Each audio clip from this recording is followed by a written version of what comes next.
August 20th, imagine a windswept hillside just outside Niterói, Brazil. A young boy is flying his kite, the only movement against the tall, still grass. Then he sees it, something out of place. Two men, lying side by side, perfectly still, as if they've fallen asleep under the afternoon sun. But they aren't sleeping. The boy, terrified, runs for help. When the police arrive, they step into one of the strangest and most enduring mysteries in Brazilian history. The two men are dressed in formal, well-kept suits. They lie on their backs, arms neatly at their sides. There are no signs of a struggle, no visible wounds, no indication of violence. But on their faces, covering their eyes, are two crude, handmade masks. Made of lead, these weren't sophisticated pieces of equipment. They were simple strips of lead, bent to fit over the eye sockets, with small holes crudely cut out to see through. The kind of protection you might fashion if you were expecting a blinding light, or perhaps, radiation. The scene was utterly baffling. Why would two men climb a remote hill, dressed in their Sunday best, only to lie down and cover their eyes with lead? The mystery only deepened. Beside the bodies, investigators found an empty water bottle, two wet towels, and a small spiral notebook. Inside the notebook, a page contained a set of bizarre, handwritten instructions. These words would become infamous across Brazil. At 1830, ingest capsules. After the effect, protect metals and wait for the signal. What did it mean? What capsules? What effect? Protect what metals? And most importantly, what signal were they waiting for? The men were soon identified as Manuel Pereira da Cruz and Miguel José Viana. Both were electronics technicians from a nearby town. They were family men, married, with good reputations in their community. They had told their wives they were traveling to São Paulo on a business trip to buy some new equipment for their repair shop. But they never made it to São Paulo. Instead, their trail led investigators on a very different path. They took a bus to Niterói. Security footage from the bus station showed them purchasing raincoats. Despite the clear weather, a local shop owner had a receipt showing they debought the lead used to make the masks just hours before their deaths. Their last known sighting was at a small bar near the bus station. A waitress remembered them well. She said they looked incredibly nervous, constantly checking their watches, as if they were running late for the most important appointment of their lives. The autopsy was supposed to provide answers.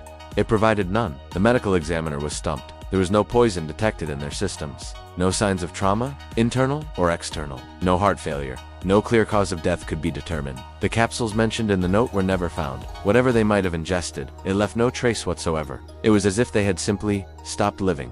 As police dug into their lives, a new picture began to emerge. Manuel and Miguel weren't just ordinary electronics technicians. They were deeply involved in the world of spiritualism and the paranormal. Friends revealed that the two had become obsessed with what they called scientific spiritualism. They even built homemade electronic devices in their workshop, believing these machines could help them communicate with spirits or entities from other dimensions. And the location, Vintem Hill, was no random spot. For years, it had a reputation among locals. People reported seeing strange, inexplicable lights hovering in the sky above the hill. It was a well-known hotspot for UFO sightings. Some believed it was a portal, a contact point for extraterrestrial beings. Did Manuel and Miguel believe they were about to make contact that night?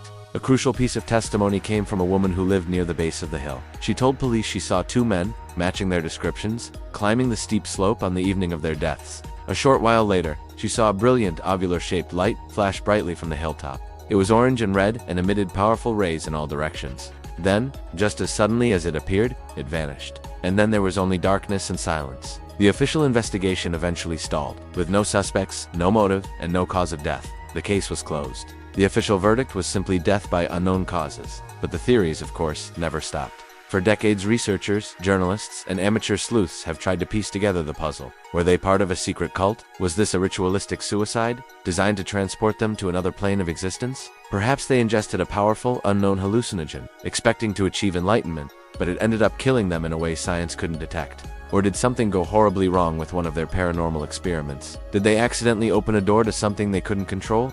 The lead masks remain the most haunting detail. They clearly expected to see something so powerful, so intensely bright, that it could damage their eyes. The note, with its precise timing and mention of a signal, suggests a carefully orchestrated plan.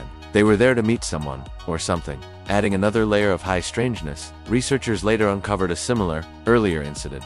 Several years before, another man, also an electronics technician interested in the paranormal, was found dead on a different hill not far away. He, too, was found with a lead mask over his eyes and cryptic notes beside his body.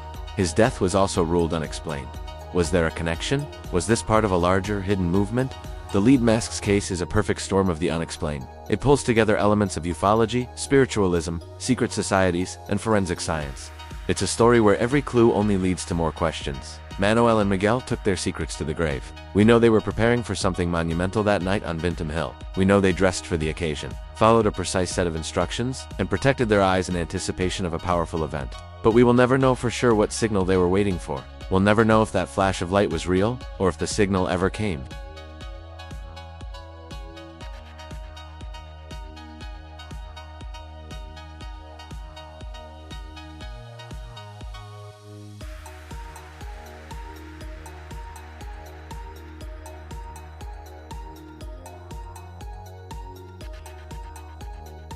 And share this video with someone who loves a good mystery, because some stories just refuse to be explained.